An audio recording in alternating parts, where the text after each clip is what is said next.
Craft matters. In small ways, like how a coffee is brewed. And in not so small ways, like how your money is cared for. Which is why for 160 years, UBS has elevated banking to a craft.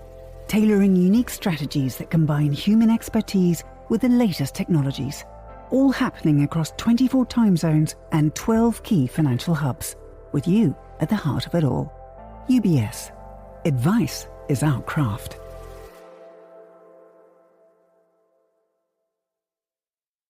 You're listening to The Globalist, first broadcast on the 14th of November 2025 on Monocle Radio. The Globalist, in association with UBS.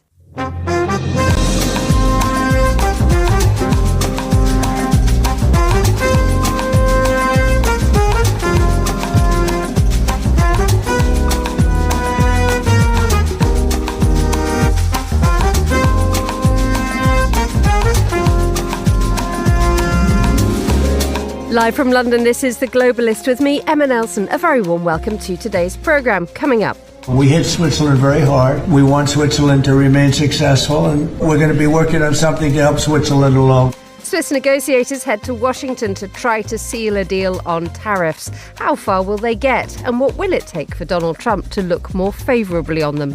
Also ahead in the next 60 minutes, is Chile about to join the ranks of nations voting for hard right strongmen? And what can New Zealand do to stop its young and bright workers from seeking a better paid life elsewhere? Plus, we learned that at one particular British hostelry, the Barking Dog in the Lancashire settlement of Urmston, there had been cheating in the pub quiz. Andrew Muller recaps the week's most important news in What We Learned. Plus the papers and why the pattern on your latte is something that's so serious. We meet the man who's been crowned world champion. That's all coming up on The Globalist, live from London.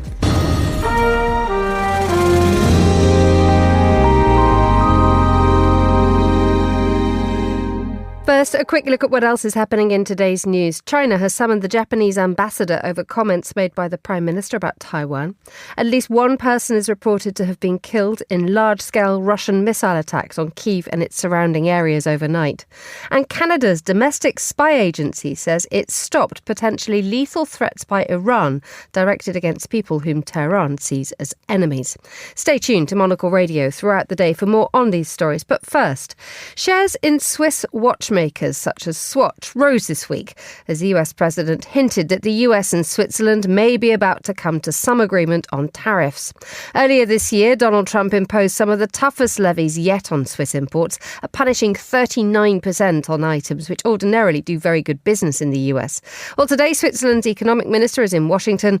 Will a deal be reached? Well, to tell us more, I'm joined now from our studio in Zurich on Dufourstrasse 90 by Bloomberg Switzerland Bureau Chief Jan-Henrik Förster. Good morning, Jan-Henrik. Good morning. Thank you Thanks for having me. Good to have you with us. So just let's winding back to August when this 39% tariff was imposed on goods imported from Switzerland. How much did that change the way that these two countries do business? Well, that's a very interesting question. I have very fond and good memories of that day because I was actually scheduled to go on a holiday. It was national holiday in Switzerland. And, the Swiss delegation came back from Washington with basically they were trying to renegotiate the tariff rate. They wanted to get it down from 39% or from 32% at the time, and they came back with 39%. So that was problematic for a country that is focused on, export. That's the most important thing for the Swiss model. And since they've been negotiating with the Trump administration, it was very tough in the beginning, but now it looks like we're going towards a breakthrough, which suggests that relationships have improved. But I think there was also a recognition, like one in Bern, and then also among business leaders, that maybe Switzerland needs to diversify a little bit and, also strengthen other allies. I think it was a day of reckoning. On the other hand, if you look at, recent weeks, a lot of effort has been made to kind of improve the relationships with Trump. I guess there's a broad consensus that he didn't really hit it off with the Swiss president, Karin Keller-Sutter. They had this phone call, and at the time a lower tariff rate was on the table. And she at the time then had this famous phone call with Donald Trump. And after the phone call, the tariff rate was higher.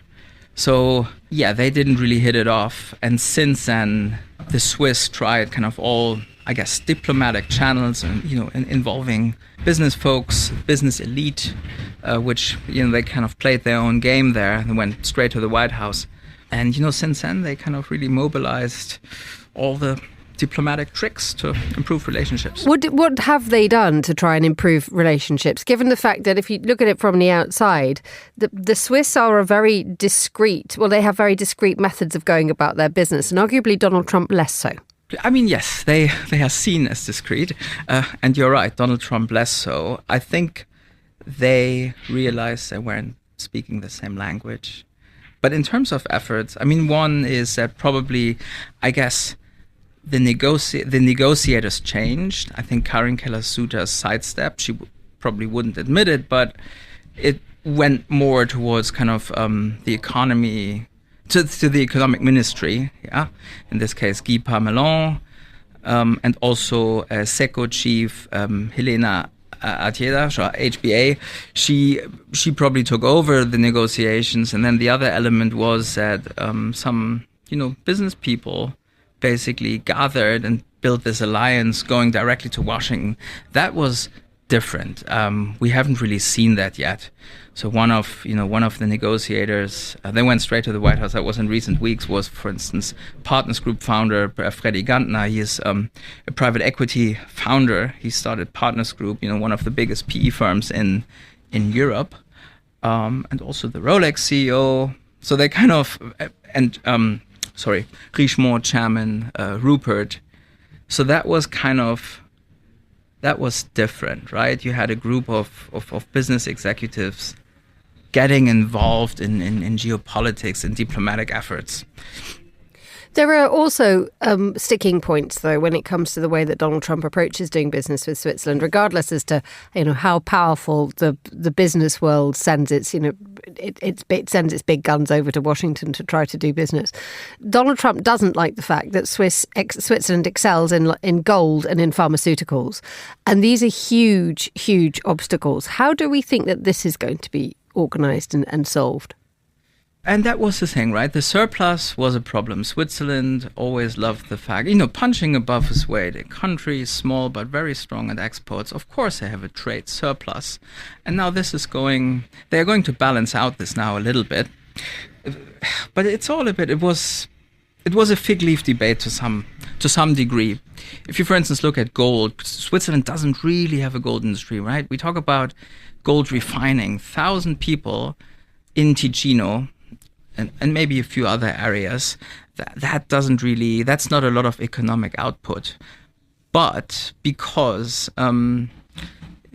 Switzerland plays a big role in the refining of gold, which is important for global gold trading, right? Like a lot of these bars they have to be shipped to the US, to the stock exchange there, for the physical underlying of future contracts. And Switzerland plays a role in just basically refining these gold bars so they are kind of aligned with the standards in the US. So they do minor tweaks to these gold bars. So the whole this whole gold refining thing was more like it's something that looks good on paper. Now some of these gold refiners probably move some of their production to the US, and it sounds cool, right? Gold industry moving to the US, but overall, it has a small impact for the country's economy. Finally, Jan Henrik, just before we have to leave you, the big question is that what do we think the number is going to be? You mentioned 15%. Do we believe that this is now going to be the number?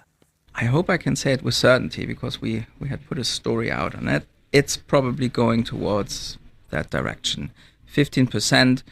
Look, if it ends up to be 18% at the end of the day, that doesn't make a huge difference. What's important is that it's going to be lower, at least from a Swiss perspective.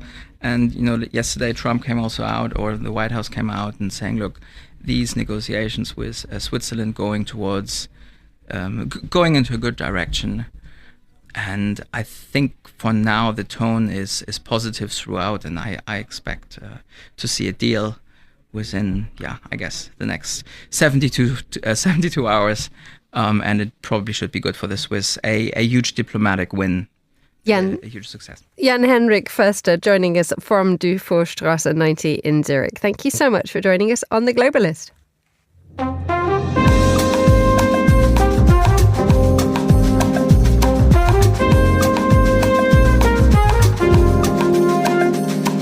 (7:11 a.m. here in London, 4:11 a.m. in Santiago. Now, the Trump effect seems to have reached yet another electorate as a tough right-wing candidate is poised to do well in this weekend's elections in Chile. Jose Antonio Cast has pledged to run the country with an iron fist. He's trailing slightly in the polls against a candidate from the ruling Communist Party, but it's predicted that were there to be a runoff in the presidential elections, Cast would win it. So is Chile about to join the likes of Brazil, Hungary and El Salvador, who have had hardline right-wing leaders? I'm joined by Javier Sajuria, who's a professor of comparative politics at Queen Mary University in London. Very good morning to you, Javier. Good morning, Emma. So is the inspiration for Jose Antonio Cast Donald Trump?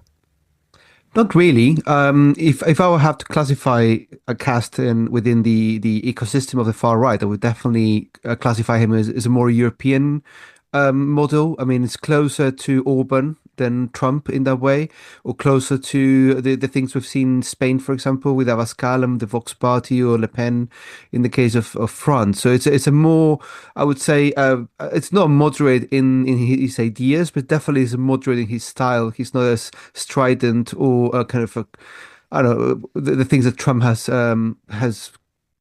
done over the past year. So I think if we have to go by style, he's definitely closer to his European counterparts. And the style that he is pushing is very much one of a populist, though, and he's talking about immigration. He's talking about shaking up the economy. What situation is Chile in currently? Well, Chile is a fairly stable country, probably one of the most stable and safest countries in Latin America. However, it had gone through a large scale of protests back in 2019 before the COVID pandemic, which obviously it shook some of the grounds of the country.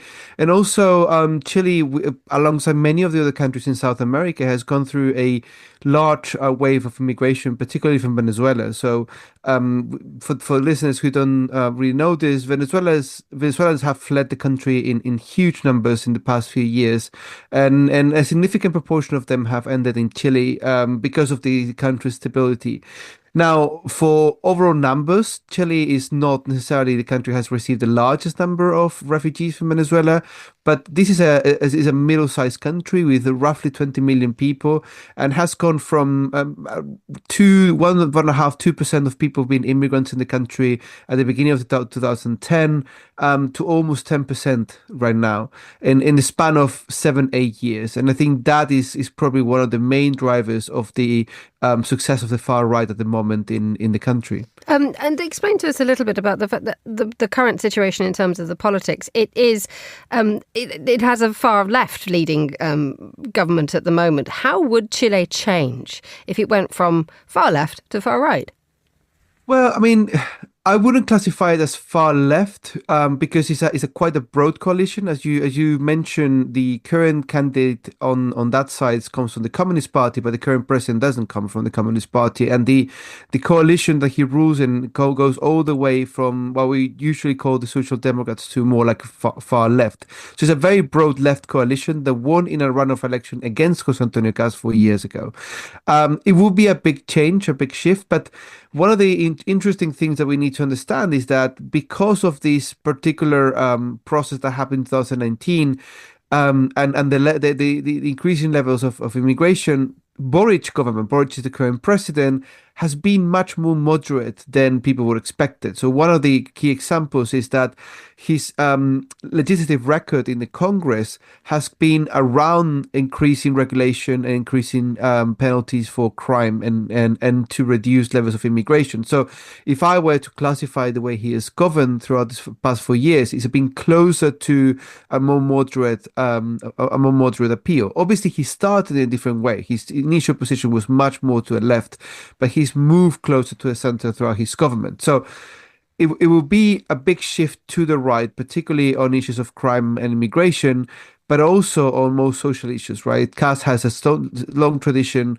of being anti-abortion, of being against LGBT rights and reproductive rights for women in general. And we expect that to increase during his government if we were to be elected. And indeed, one thing he's also done is derived inspiration from the authoritarian leader Nayib Bukele in El Salvador. And Bukele at the moment has put, 2% of the adult population in jail. Exactly. No laughing matter, but the idea that Chile could sort of take inspiration from what is clearly an extreme leader. There is, Chile is very particular in many aspects, but one of the aspects which is interesting is the perception of crime in Chile. It's incredibly detached from reality. And that is something that you can observe in numbers, right? So the perception of crime, of victimization, of people who feel unsafe on the streets and so on, has nothing to do with the actual levels of crime in the country. El Salvador, when Bukele came to power, had over 100 murders per 100,000 people, which is it's the largest number we've ever seen in a country. It was the most dangerous country in the world. Chile, in the worst time after the pandemic, had 6. Now it's currently down to around 4 murders every 100,000 people, which is a very low number, even for South American standards. Now, the perception in people about the level of crime is huge. That has to do with, obviously, the rate of the speed of change in the past few years, but also has to do with the way that populist or radical right leaders, like in the case of course, Antonio Cas, have used this particular point to push for reform. So that's why people seem to think that the Bukele model is very successful, but they're only looking at this kind of huge speed of change, and they're not really considering the more democratic aspects of it, or the lack of democracy in El Salvador at the moment. And I think that is the most problematic issue, and how CAS has been so successful in pushing for this message. Javier Sajuria from Queen Mary University London, thank you so much for joining us on The Globalist. Still to come on today's programme.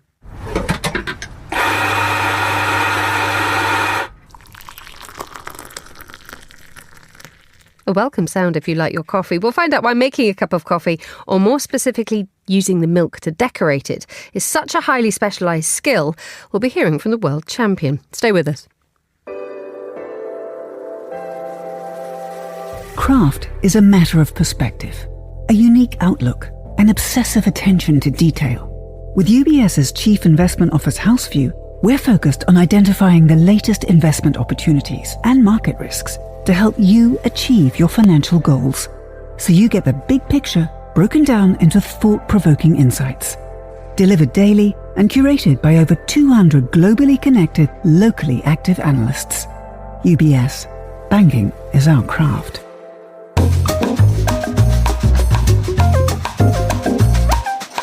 We head to Paris now to get today's newspapers. Joining us from the wonderful studio at Rue Bachaumont in the 2nd arrondissement is the foreign affairs broadcaster and correspondent for AP News, Francis Collings. Good morning, Francis. How are you?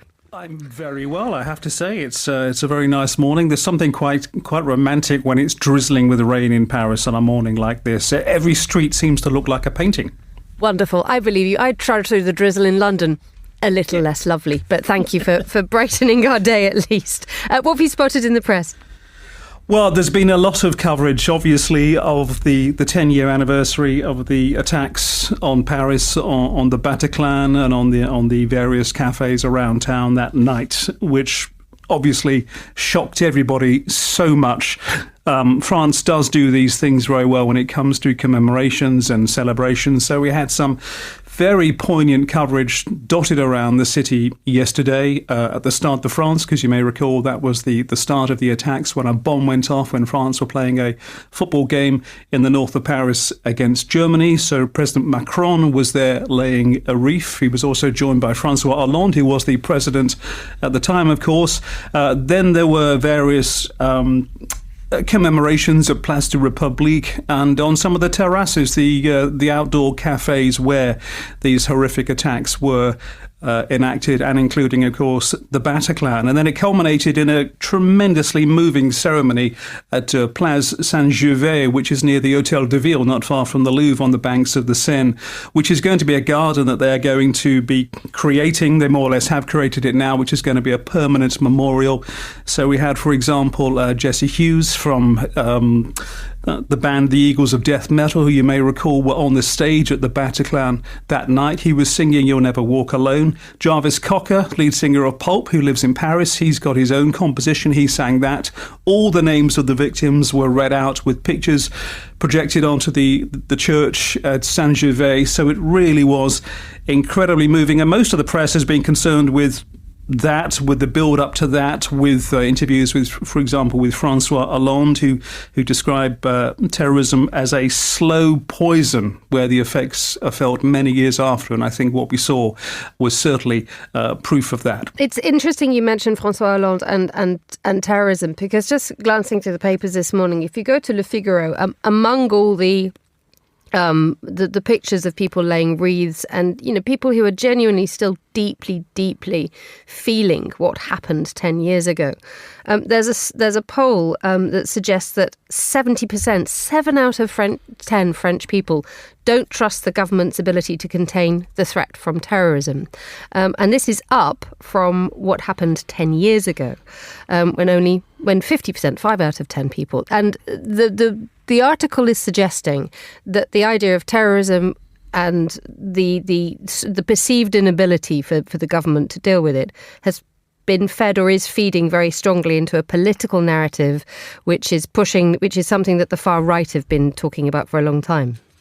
Yeah, I think it's a very good point, and it's probably a legacy as well from the time where there was a perception that the authorities didn't really know what to do, certainly around the Bataclan. Different police bodies, security bodies on different radio networks, for example, was one allegation at the time, and that the coordinated, concerted response to this could have been better, which I think is probably unjustified, because if you recall, none of us really knew what was happening. I was watching from afar. I was watching TV coverage, and there was just reports coming in, mainly based on social media. There's been a loud noise at the Stade de France. There's been fireworks. Could it be gunshots at this cafe? And slowly over the next 3 or 4 hours, this horrific picture built up. So I think the scars obviously still do remain. And the fact that, of course, as you'll know, Emma, when you're in Paris, it is heavily policed. You'll see an awful lot of armed police wandering around train stations, around public areas. So there is this perception that anything really could happen at any time. And of course, if you think about it, we moved on in terms of the big statement attacks. It's the fear of the lone wolf attacks. It's the fear of someone doing something. I mean, what I have noticed before and since the Olympics is that most bridges and train stations near bridges and public areas have great big, rather attractive but concrete barriers which are there, obviously, to protect against things like car attacks that we saw on Westminster Bridge, for example, a few years ago. Let's move on to Nicolas Sarkozy, in jail for what? Was it less than 3 weeks, now free and back out running? There is something about French presidents who love to go running in public, especially if you've just got out of prison.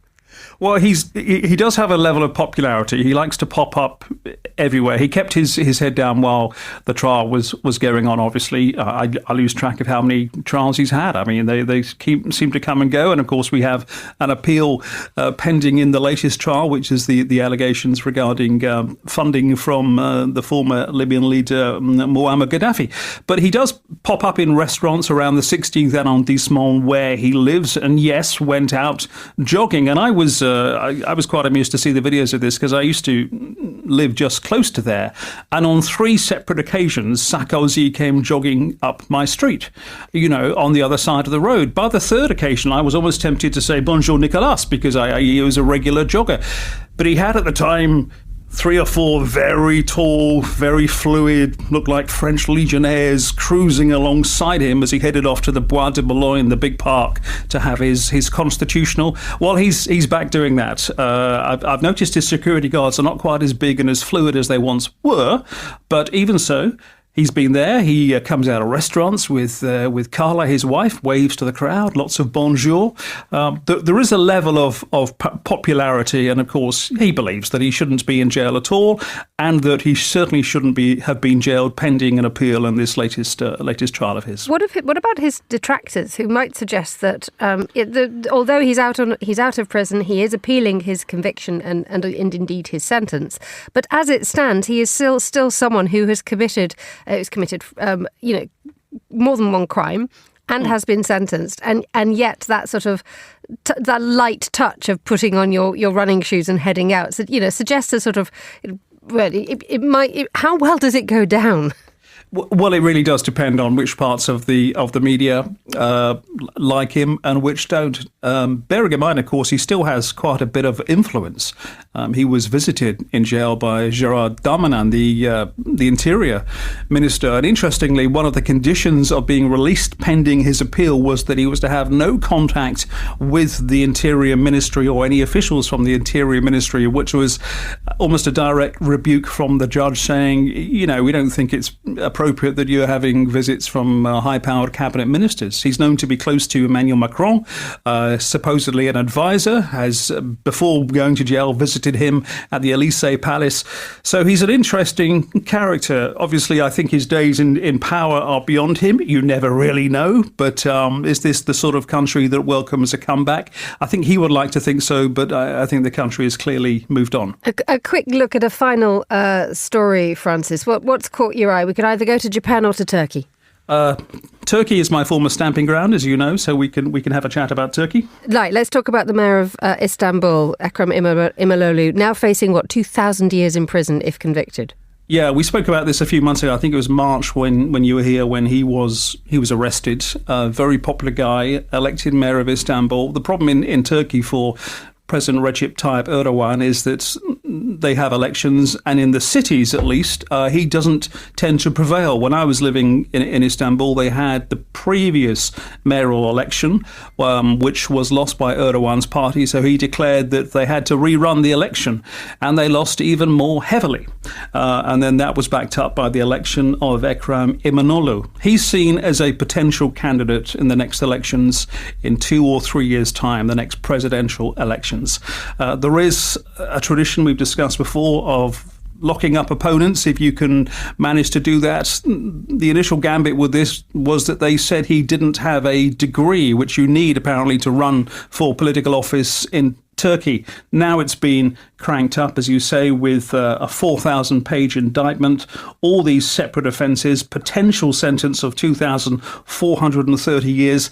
Now, Western powers may be thinking this is a little unjust or overbearing, but the reality on the ground is that Turkey is a massively important country, geographically, politically at the moment more than ever. Of course, they are behind the new regime in Syria, which is now developing its own relations with the Trump White House, and this is causing complications with Israel, but no one really wants to, how shall we say, upset the apple cart when it comes to Recep Tayyip Erdogan, when it comes to Turkey. So even if there was, and there were calls from İmamoğlu a few months ago for Western powers to protest his imprisonment, it's unlikely to be heeded, unlikely to be listened to by anyone, because, of course, Turkey is so vital. And they're negotiating peace as well with the PKK. So it's an ongoing messy situation for İmamoğlu, for Erdogan, and also for Turkey, yeah. Francis Collings at Rue Bachamont in Paris, thank you. Replete with sounds of rumbling metro trains beneath. Thank you so much for joining us on The Globalist.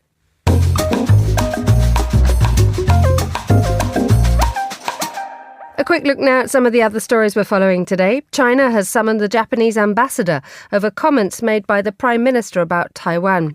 Sanae Takaichi had suggested that were China to mount military action against Taiwan, Japan could respond militarily itself. At least one person is reported to have been killed in a large-scale Russian missile attack on Kyiv overnight. The city's mayor said the airstrike sparked fires across the capital. An intelligence report released by the Pentagon says it's concerned about Saudi Arabia's bid to buy F-35 jets from the United States. The report warns that China could acquire the aircraft's technology if the sale proceeds. The BBC says it strongly disagrees with President Trump's claim that he should be paid damages for the way in which one of his speeches was edited for transmission. The corporation has apologised, saying the clip gave the mistaken impression that Mr. Trump made a direct call for violence on January the 6th, 2021. And Canada's spy agency says it stopped potentially lethal threats by Iran directed against people whom Tehran sees as enemies. In a rare speech, the agency's head, the director of the Canadian Security Intelligence Service, said his agencies had blocked attempts by Russia to illegally acquire Canadian goods and technologies. And those are the headlines on Monocle Radio.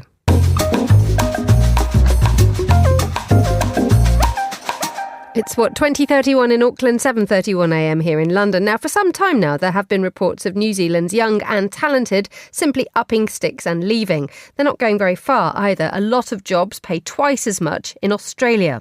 But when asked about the problem, the country's Prime Minister replied that New Zealanders should simply go where the jobs are. So what's gone wrong? I'm joined now in the studio by Natalia Sunderland, a freelance journalist and writer from New Zealand who also left Auckland in search of employment. Good morning, Natalia. Good morning. We'll come to the big political problem in a moment and how the government is or isn't responding to it. But the reason why you left New Zealand was no work. Simply no work. It was almost impossible to find work. I applied for dozens of jobs, and it was getting to the point before I left, a couple of months before I left, where people were applying, say they couldn't even look at CVs because the applications were just so huge. You would apply for a job along with 1,000 other people.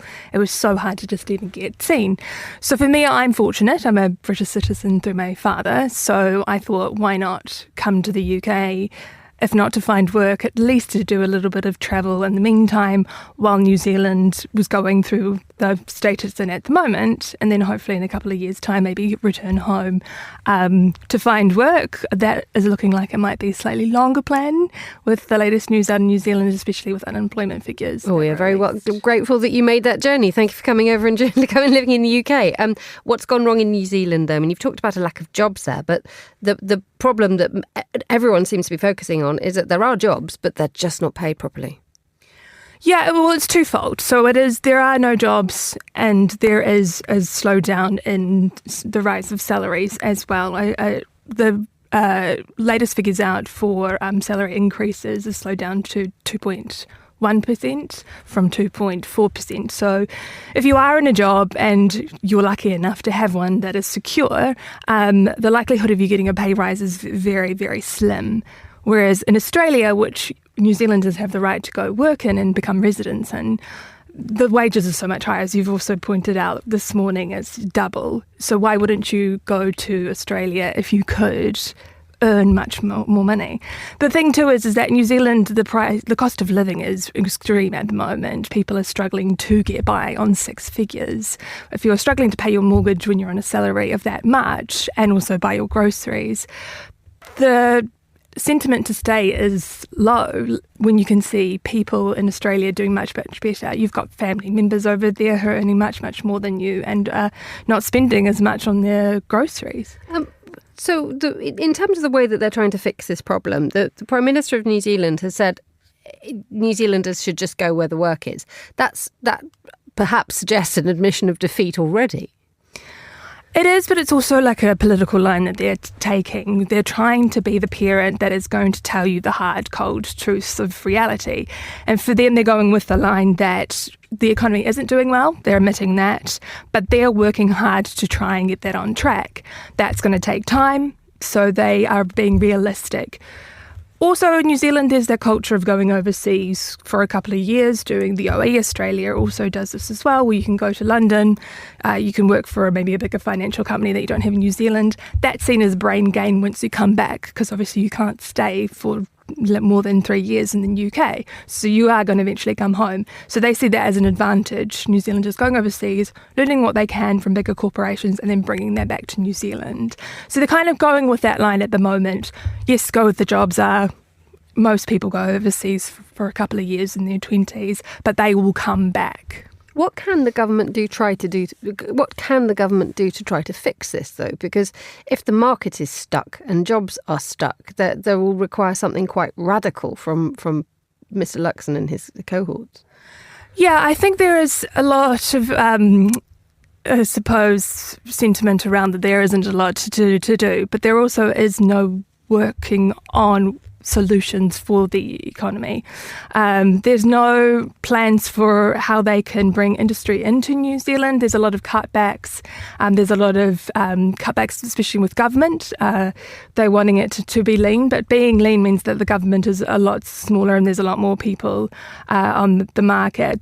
Because of the short terms in New Zealand, there doesn't really seem to be a plan for them on how to stimulate the economy and create jobs. I think there are a lot of people putting our ideas out there, but the government doesn't seem to want to back it because they don't want to be seen as using government money to stimulate the economy when it comes to the job market. So can we see this continuing exodus now, where you have in the last year it's about 130,000 people have left New Zealand, 80,000 of whom have gone to Australia? That's the issue that the pundits are talking about back home. That's the fear that they have, is how do you get people to come home when they're just across the Tasman, a 2-hour flight away. They're earning much, much more than they would back home, but they also have the right to stay there. And I think that's the fear and the unknown over the next couple of years. If New Zealand doesn't bounce back as predicted, it was predicted to bounce back more this year and it hasn't, what are they going to do? And I think that's the question that everyone wants answered back home, which they're not getting answered from the current government or past governments, to be fair. Natalia Sunderland, writer from New Zealand, thank you so much for joining me in the studio. You're listening to Monocle Radio. This is The Globalist.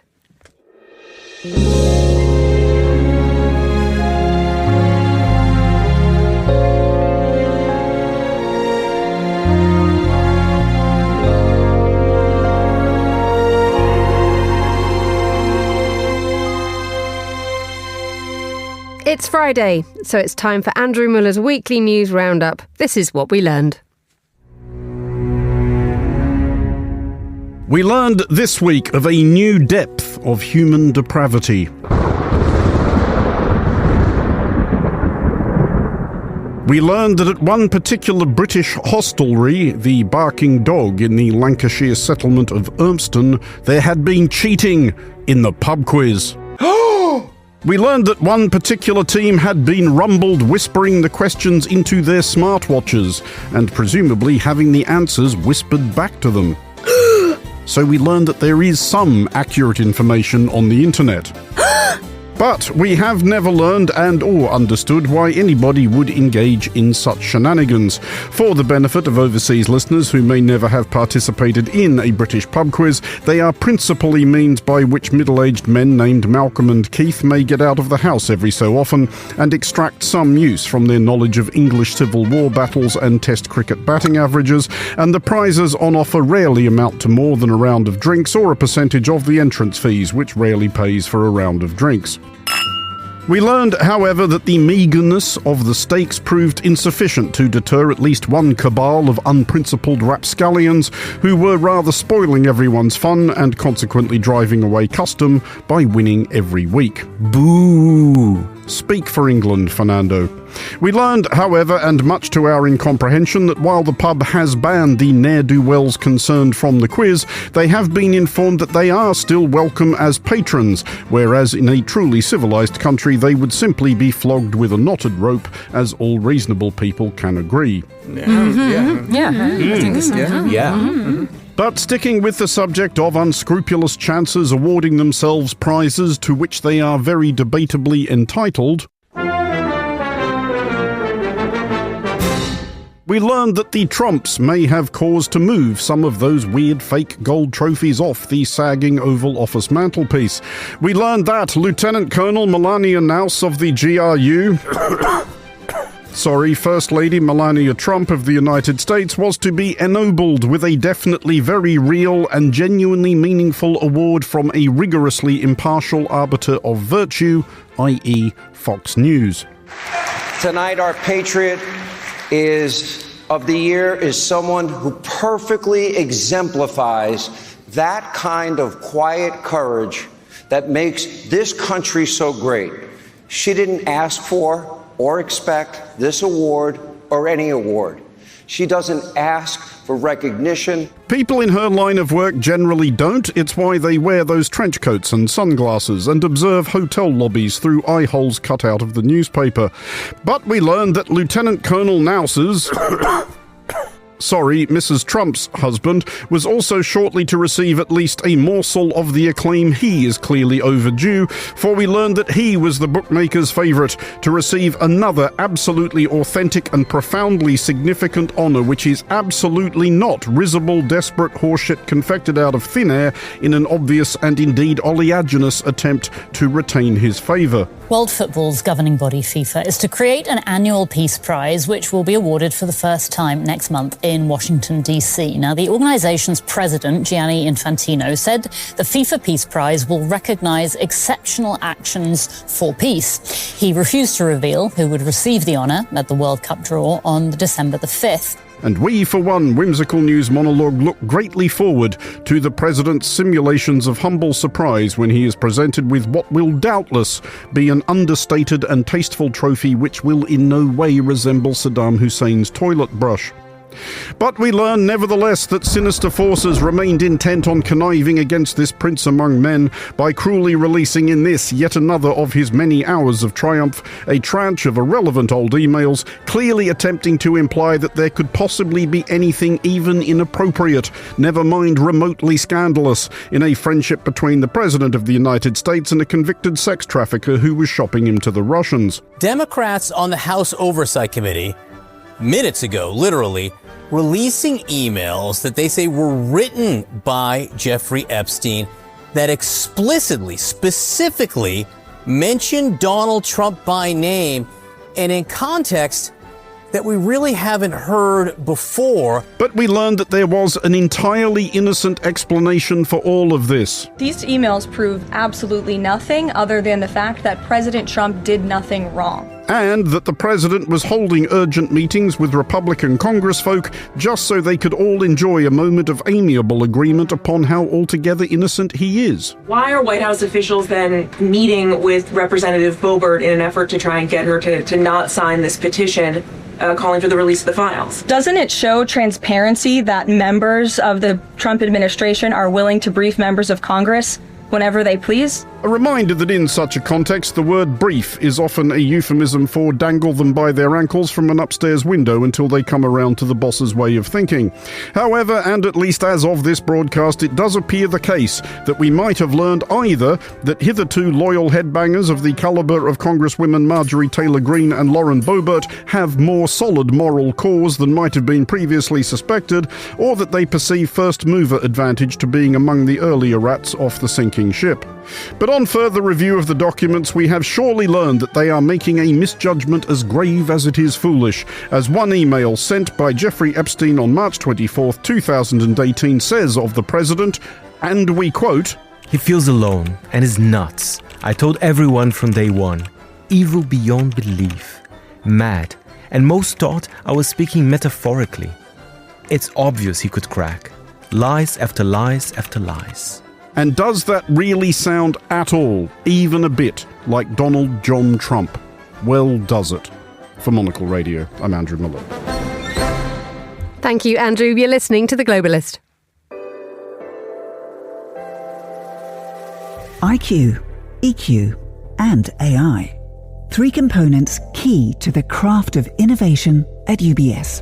Because to stay ahead in a rapidly evolving age, you need a partner with decades of experience, endless passion for the work, and a finger on the pulse of leading technologies, bridging human expertise with artificial intelligence, all to elevate you. UBS. Banking is our craft.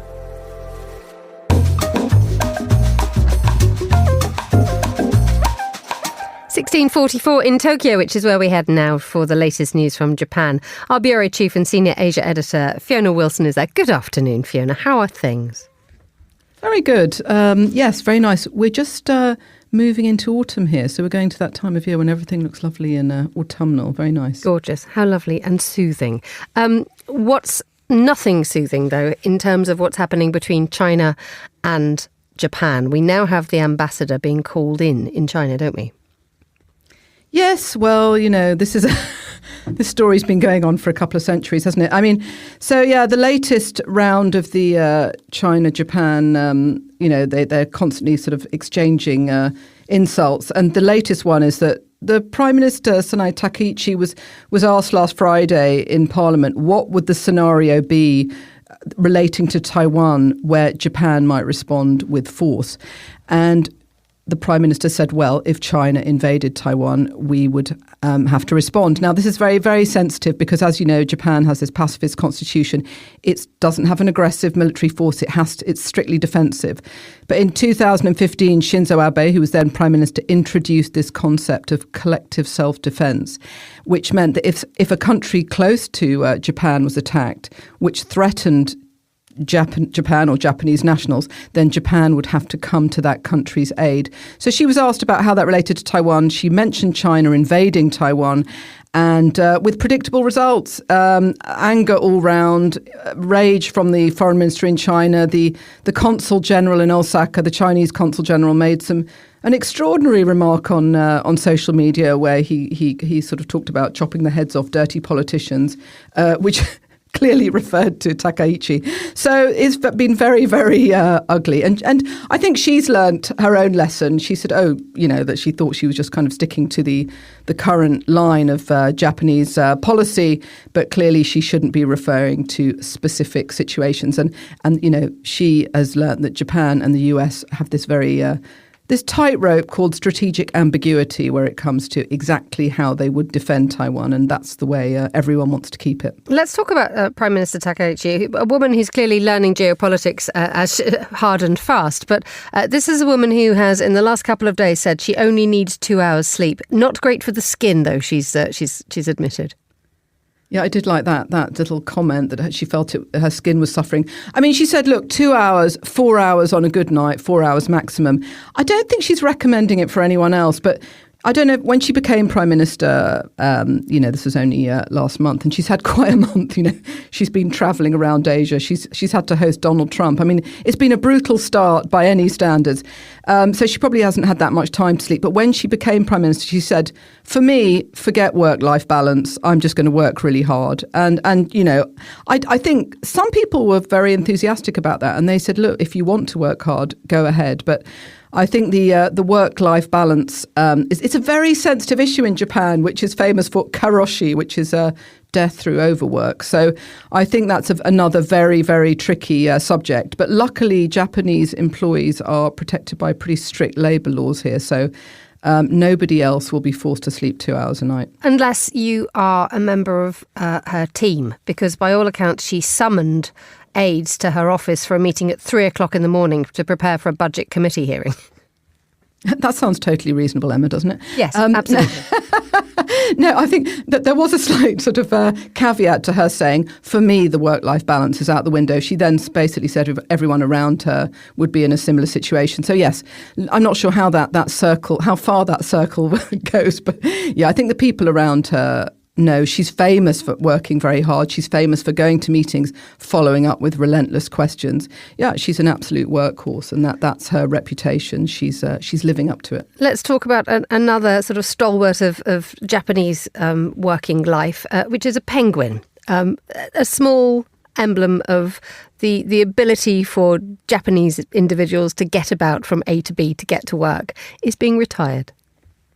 Yeah, I mean, this has caused sort of almost as much fuss as China-Taiwan discussions. So Japan Railway, this is East Japan Railway, introduced this card in 2001. It's called Suica. I had to check what it stood for. It's Super Urban Intelligent Card, if you can believe it. And the IC in the middle is the integrated chip part of it. So it was one of the first of these cards where contactless cards, tapped your way in. They've had it at JRE since 2001. And there's always been this penguin on it, little illustrated penguin, quite cute. I mean, I think maybe Japan's got cuter than it used to be. But this little penguin, turns out people are very attached to this thing, and it's being retired. I think they may have said graduated, actually. A very polite way of saying booted out. But from next year, there'll be no more penguin. And yeah, there's been absolute uproar. I mean, people threatening never to ride on a JRE's train again, which is extremely difficult. But yes, Its fans are many. The penguin doesn't actually help you get from A to B, though. Well, you would think it wouldn't matter that much, but, people are very attached. The first adverts were like, I'm just a little penguin. I've come from the pole. I don't know how to get around Tokyo, but this card will help me.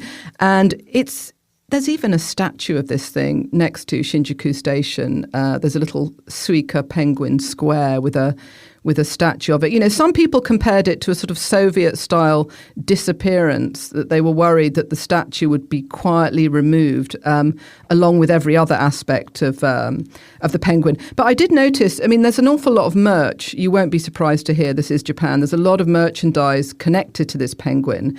I looked at the JR East website, which is a very lively, merch-filled website. And yeah, the Suica goods are going like hotcakes. I tried to have a look at a very large sort of human-sized cushion that's shaped like one of these penguins, and I was told I was in a queue. There were too many people trying to get into this particular page, so I can't spend £200-300 on a cushion shaped like a penguin after all. So yeah, I think it's going to be a big rush on the merch before it's eventually retired. Fiona Wilson in Tokyo, thank you so much for joining us on The Globalist. You're listening to Monocle Radio. Join Monocle every weekday and let the briefing guide and inspire you through uncertain times, always keeping you ahead of the curve. It's devolving to a point where we're at odds with each other instead of letting our political leaders do the dirty work, so to speak. Heavyweight coverage, no white noise, and always delivered with a smile. The grey areas lead to a lot of sort of awkward conversations, and there's nothing the English dislike more than awkward conversations. Keep your appointment with the briefing every weekday at 1300 CET, noon in London, here on Monocle Radio.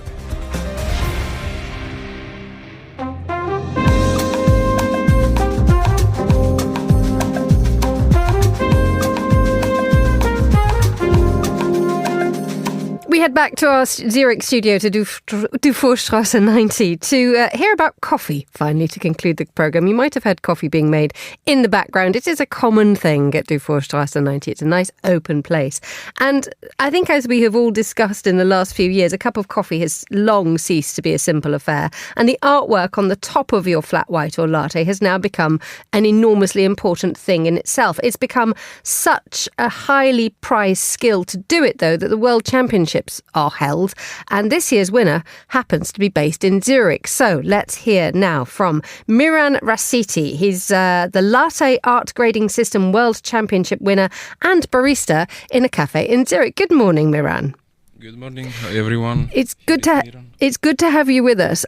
Now, we were going to make some coffee, or we were going to try and make coffee on the radio, which is obviously going to be very, very difficult to describe. But you've actually brought in your own milk pitcher and everything. This sounds like you are clearly this is a very, very tricky and highly skilled profession. Yeah, without my pitcher, I feel not comfortable to design, and I need to have with me every time in every place I go. What's so special about your pitcher? I don't know. It's just because I use it since 3 years, and it's like. It's customized, and it's more comfortable for me. It's not so heavy. It's the grip is good, and yeah. Excellent. And I just train with this since 3 years, so it's my baby. It's your baby. Wonderful. Yeah. We're delighted to hear you have such a good relationship with your milk pitcher. Tell us a little bit, for those of us who haven't seen what you do, you create the most beautiful artwork on the top of a cup of coffee. How did you learn to do this?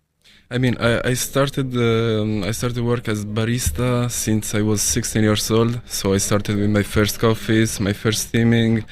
I started watching some YouTube videos.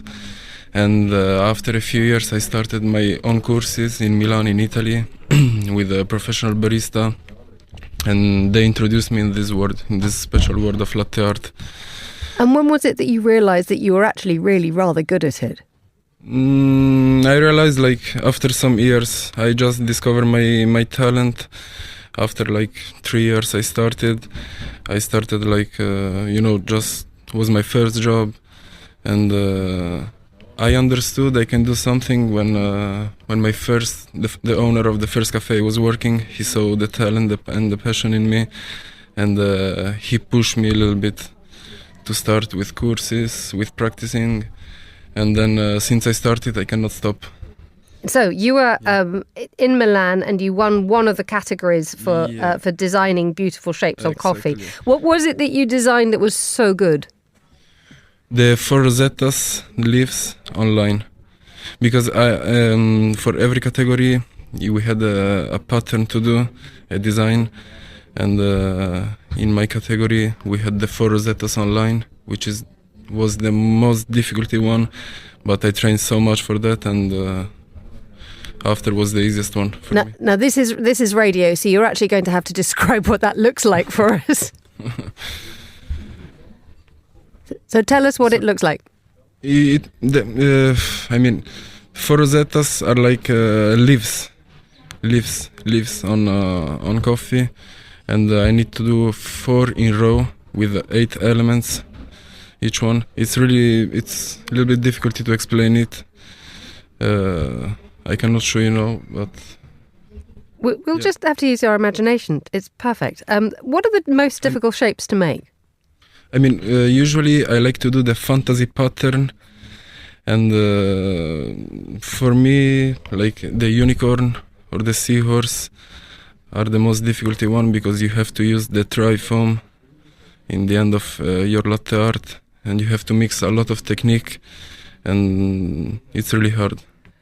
So you've obviously talked about, you know, the temperature of the milk and the way things are. So what actually are the perfect? So if I'm going to go home now, and we all are going to go home now and try and make latte art badly, but what do we need to do to make sure that we got the perfect situation that we can actually have an attempt? First of all, you need a good espresso.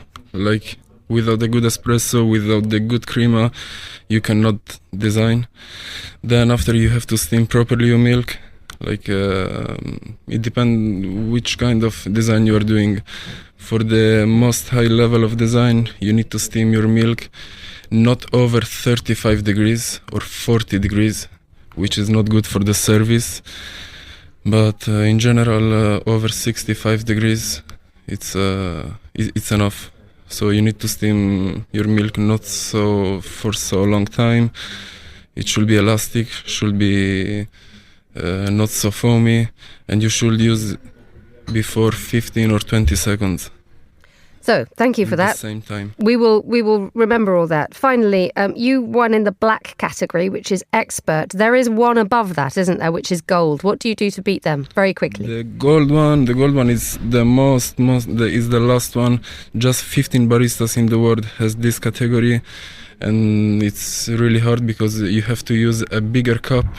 You have to do really, really, really hard design, and I think I will get it. I will do the exam soon. We wish you the very best of luck, Miran Rasiti, world champion at designing patterns on the top of a cup of coffee. That's all the time we have for today's programme. The warmest of thanks to all my guests and to the producers Vincent McAviney, Laura Kramer and Chris Jermack. Our researcher was Joanna Moser, our studio manager Christy Evans, with editing assistance by Mariella Bevan. After the headlines, more music on the way, but for now from me, Emma Nelson, goodbye. Thank you very much for listening and have a great weekend.